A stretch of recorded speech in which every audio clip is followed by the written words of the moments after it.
Assalamualaikum warahmatullahi wabarakatuh.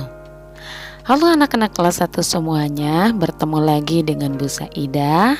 Hari ini kita bertemu dalam pelajaran fikih dan kita akan memasuki materi yang baru ya.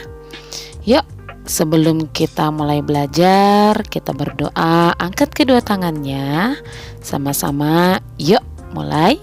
Bismillahirrahmanirrahim. Rabbi zidni ilma warzuqni fahma. Amin. Yuk anak-anak, coba buka buku paketnya. Kita akan membahas tentang toharoh, yaitu tata cara bersuci dari hadas dan najis. Tujuannya, setelah mempelajari materi hari ini, siswa mampu pertama, menjelaskan arti bersuci. Kedua, menyebutkan dasar hukum bersuci. Dan yang ketiga, mampu menyebutkan macam-macam najis. Nah, kita mulai dari penjelasan tentang toharoh. Toharoh artinya bersuci. Bersuci dari najis dan hadas. Apa perbedaan najis dan hadas? Najis adalah kotoran, ya. Kalau hadas, keadaan tidak suci sehingga kita tidak diperbolehkan untuk beribadah. Salah satunya adalah sholat. Contohnya nih perbedaan najis dan hadas. Kalau najis itu bentuknya kelihatan ya, seperti darah, kemudian air pipis, nah ya, kotoran hewan, nah itu najis. Kalau hadas itu keadaannya. Contoh, ibu kentut. Nah, berarti ibu berhadas.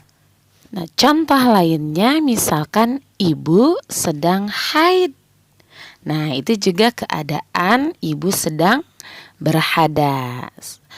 Sekarang kita akan mengenal tentang najis yuk.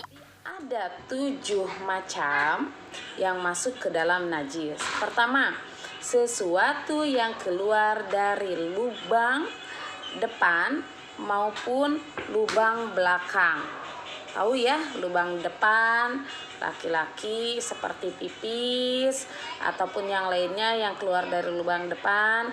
Kalau perempuan bisa keluar darah atau haid, itu masuk ke dalam najis. Kemudian lubang belakang seperti keluarnya kotoran. Nah ya, BAB itu merupakan najis. Yang kedua, muntah.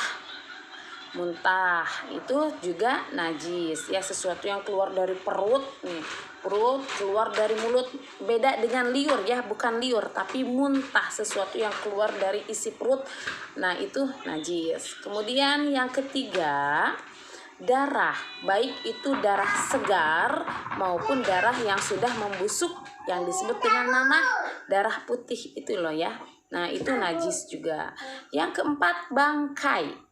Bangkai ini ada 2.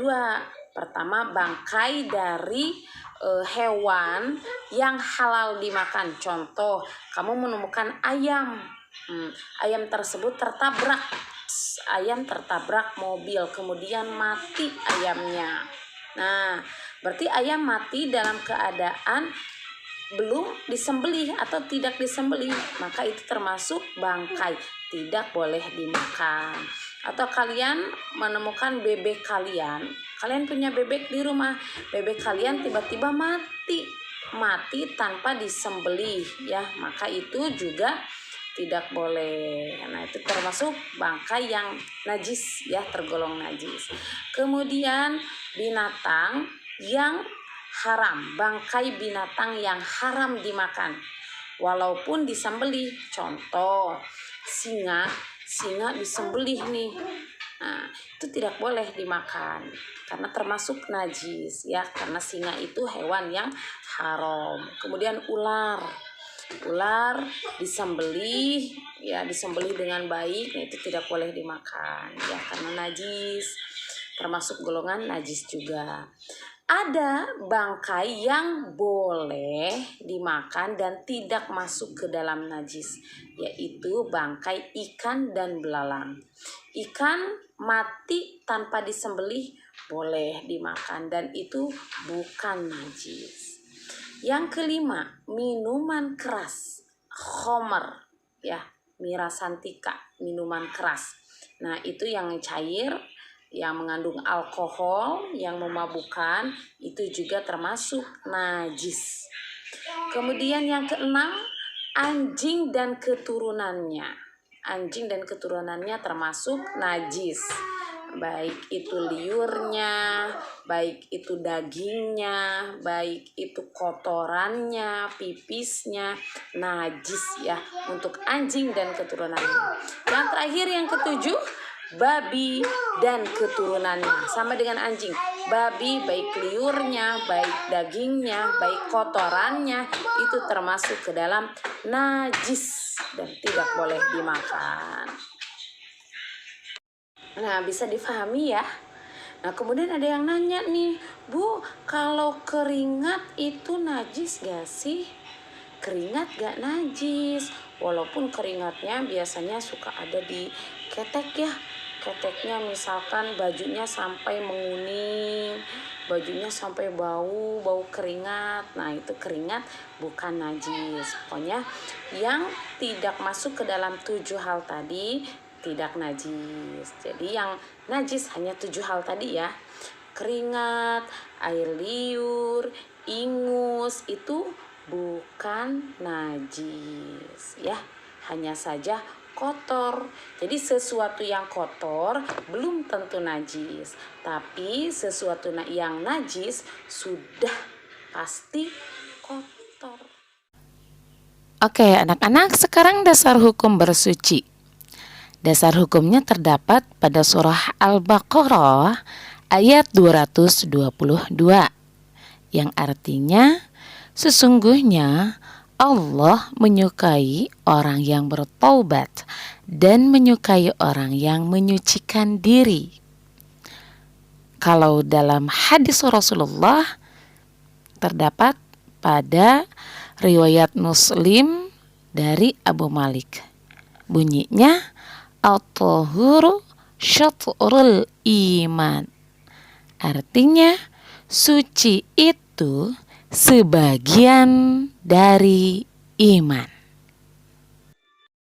Oke, pelajaran hari ini dicukupkan sekian ya.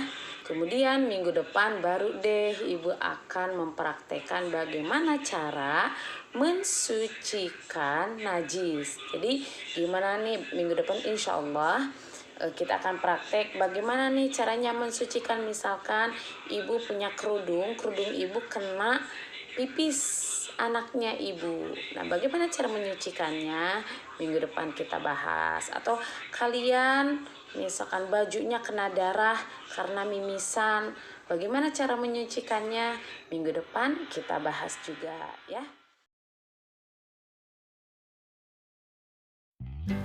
Tugasnya untuk hari ini adalah silakan kerjakan LKS ya. Buka LKS-nya halaman 33 sampai 34. Nah, memberi tanda centang benda yang najis dan suci pada tabel yang sudah disediakan.